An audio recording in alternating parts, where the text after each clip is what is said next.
আপনারা এই মাসে কোনো স্যালারি পাবেন না। ম্যাডাম আপনি কি ধরনের মজা করছেন এইসব? আপনি স্যালারি দেওয়া বাদ দিয়ে বই দিচ্ছেন? আমার স্যালারি দরকার বাস। কিন্তু এবার তো প্রথমবার যে আপনাদের স্যালারি লেট হচ্ছে, তাই না? আপনি মনে হয় আমাদের স্যালারি দিতে চান না। শুধু 1 মাসের জন্যই তো। ম্যাডাম আমরা একদিনও থামতে পারবো না। এই মাসে স্যালারি পাইনি, হয়তো এর পরের মাসেও পাবো না। আমাকে 2 দিনের টাইম দেন, আমি দেখছি আমি কি করতে পারি। আমরা আর এখানে কাজ করতে চাই না। যেটা আপনাদের ইচ্ছা। কোম্পানি খারাপ সময় আপনারা কোম্পানির সাথ দিচ্ছেন না, কিন্তু কোম্পানির ভালো সময় কোম্পানি আপনাদের সাপোর্ট করে, আর আমিও আপনাদের সাপোর্ট করি। চল মানিস, তুমি কেন কিছু বলছো না? আমি তো অনেক সাল থেকে কোম্পানিতে কাজ করি। যদি 1-2 মাস স্যালারি না পাই কোনো সমস্যা নাই। এখন কোম্পানির এত সমস্যা, তো আমাকে তো কোম্পানির সাহায্য করা উচিত। শুনে অনেক ভালো লাগলো। জি ম্যাম।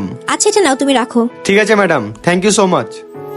কি এনেছো আমার জন্য? কিছু না, কেন? আজকে স্যালারি পাইনি। তুমি আমাকে প্রমিস করেছিলে তুমি এই মাসে আমাকে শপিং করতে নিয়ে যাবে। ভুল তো আমার যে আমি তোমার সাথে আছি। যা ইচ্ছা করো তুমি আর তোমার বই।